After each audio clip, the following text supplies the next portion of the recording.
우리가 흔히 겪는 소화 불량이나 몸이 무거운 느낌, 그 원인을 단순히 위장 문제로만 보지 않는 관점이 있습니다. 바로 전통의학에서 말하는 비장과 췌장 시스템인데요. 오늘은 우리 몸의 에너지 대사와 소화를 주관하는 이 핵심적인 시스템에 대해 깊이 있게 분석해 보겠습니다. 현대의학에서는 비장과 췌장을 해부학적으로 분리된 기관으로 인식하지만 전통적인 관점에서는 이 둘을 기능적으로 통합된 하나의 시스템으로 파악합니다. 이것을 비장계통이라고 부르는데요.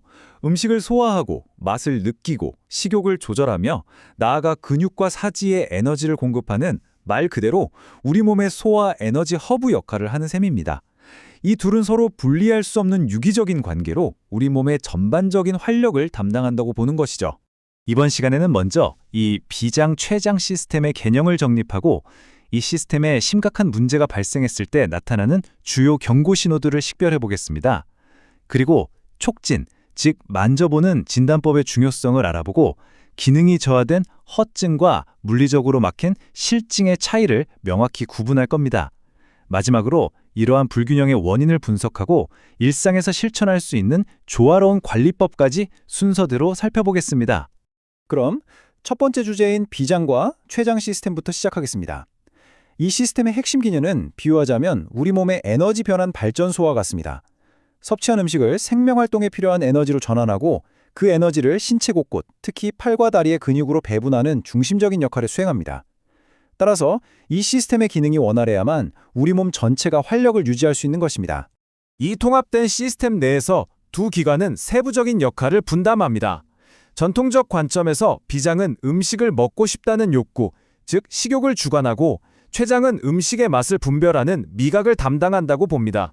식욕이 동해야 음식을 섭취하게 되고 미각이 정상적으로 작동해야 소화 과정이 원활하게 시작될 수 있습니다. 이 두 기능의 조화가 깨진다면 당연히 우리 몸은 명확한 신호를 보내기 시작합니다. 이제 다음 흐름을 살펴보겠습니다. 두 번째로 다룰 내용은 바로 우리 몸이 보내는 중대한 경고 신호들입니다. 비장-췌장 시스템의 기능적, 구조적 문제가 발생했을 때 나타날 수 있는 특징적인 징후들을 구체적으로 분석해 보겠습니다. 특히 주의 깊게 관찰해야 할 주요 신호는 다음과 같습니다. 첫째, 구역감은 동반하지 않으면서 피부와 눈이 노랗게 변하는 황달. 둘째, 사지가 물에 젖은 솜처럼 무겁게 느껴지는 신중. 셋째, 미각과 식욕의 완전한 상실. 넷째, 복부 팽만과 함께 만져지는 단단한 덩어리. 그리고 마지막으로 발은 얼음처럼 차갑지만 밤새 식은땀이 나는 도한입니다. 이 신호들은 결코 가볍게 여겨서는 안 될 중요한 임상적 단서가 됩니다. 여기서 황달의 양상을 정밀하게 구분할 필요가 있습니다. 일반적으로 간의 문제로 인한 황달은 심한 오심, 즉 메스꺼움이나 구토를 동반하는 경우가 많습니다. 하지만 전통적 관점에서는 비장-췌장 시스템의 문제에서 기인한 황달은 이러한 오심 증상이 현저히 적거나 없다는 점을 중요한 감별점으로 봅니다. 바로 이 오심의 유무가 문제의 근원을 추정하는 핵심적인 기준이 되는 것이죠. 신중 역시 매우 특징적인 증상입니다. 이것은 단순한 피로감과는 질적으로 다른 사지가 물을 머금은 것처럼 극도로 무겁게 느껴지는 상태를 의미합니다. 전통 이론에서는 이를 비장 시스템이 체내 수액 대사를 원활하게 조절하지 못하고 근육으로 기운을 보내는 기능을 상실했을 때 나타나는 현상으로 해석합니다. 만약 이러한 신중 증상과 함께 복부에서 촉지되는 덩어리가 있다면 진단은 이제 다음 단계로 넘어가야 합니다. 바로 촉진입니다. 이 지점에서 중요한 변화가 나타납니다. 세 번째 핵심은 손으로 직접 확인하는 촉진의 중요성입니다. 시각적인 관찰만으로는 파악하기 어려운 내부의 상태, 특히 복강 내 종괴의 성질을 감별하는 데 있어 촉진은 결정적인 정보를 제공합니다. 그렇다면 단순히 만져보는 행위를 통해 어떻게 체내 종괴의 성질을 추론할 수 있는 것일까요? 전통의학에서는 여기에 매우 체계적이고 명확한 판단 기준을 제시합니다. 종괴를 감별하는 기준은 크게 네 가지로 나뉩니다. 첫째, 경도입니다. 악성 종양은 견경녀석, 즉 돌처럼 단단한 경향이 있는 반면 양성 종괴는 비교적 부드럽습니다. 둘째, 표면의 상태입니다. 악성 종양은 조조하여 거칠고 불규칙한 반면 양성은 원활하게 매끄럽습니다. 셋째, 이동성입니다. 악성은 주변 조직에 고착되어 잘 움직이지 않지만 양성은 유동성이 있습니다. 마지막으로 통증의 유무입니다. 의외로 악성 종양은 초기에 눌러도 통증이 없는 경우가 많다는 점이 중요한 특징입니다.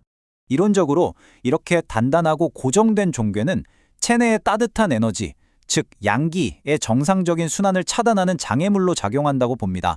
심장에서 생성된 양기가 하체로 내려가지 못하게 막히면서 발은 차가워지고 갈 곳을 잃은 열은 상체로 몰려 미열이나 도한, 즉 식은땀의 형태로 나타나는 것입니다. 이처럼 물리적인 장애물로 인해 기운의 흐름이 막혀서 발생하는 병리 상태를 실증이라고 정의하며, 이는 기능 저하와는 근본적으로 다른 개념입니다. 여기서 구조를 조금 더 깊이 보겠습니다. 네 번째로 분석할 개념은 바로 허증과 실증의 구분입니다.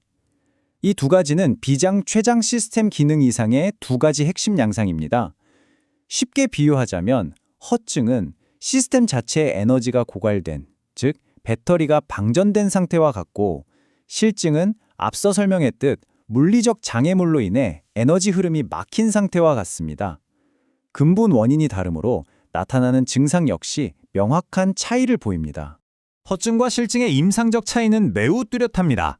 대표적으로 통증의 양상을 보면 허증은 누르면 통증이 완화되는 희한의 특징을 보이지만, 실증은 반대로 누르면 통증이 악화되는 거한의 양상을 띱니다. 사지의 느낌 역시 허증은 단순한 무력감에 가깝지만 실증은 앞서 언급된 신중으로 나타납니다.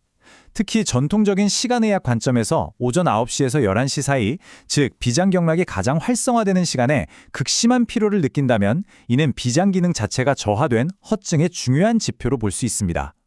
그렇다면 이러한 불균형은 어떤 원인에서 비롯되며 어떻게 조화를 회복할 수 있을까요?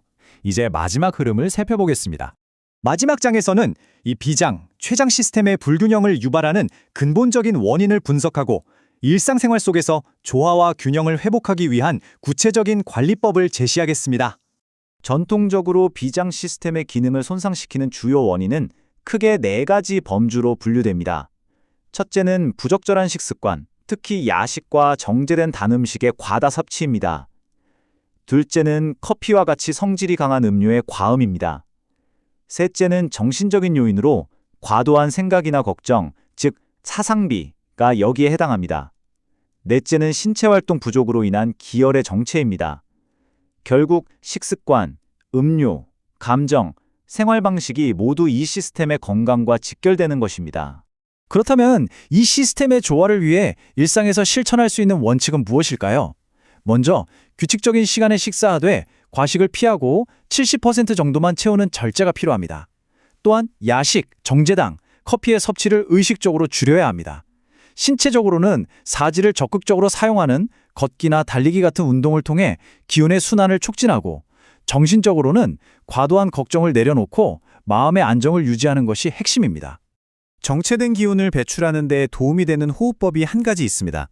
호자 호흡법입니다. 먼저 양손을 왼쪽 갈비뼈 아래 비장 부위에 가볍게 올립니다.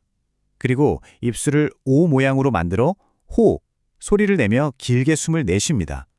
숨이 거의 다 나갔을 때 복부에 힘을 주며 소리 없이 마지막 남은 숨을 한 번 더 호 하고 밀어냅니다. 이때 항문을 가볍게 위로 당겨주는 느낌을 유지하는 것이 중요합니다. 이 과정을 반복하면 비장경락에 쌓인 탁한 기운을 배출하는 데 도움을 줄 수 있습니다. 호흡 수련과 더불어 특정 경혈을 자극하는 것도 효과적인 관리법입니다. 가장 대표적인 혈자리로 족삼리이가 있습니다.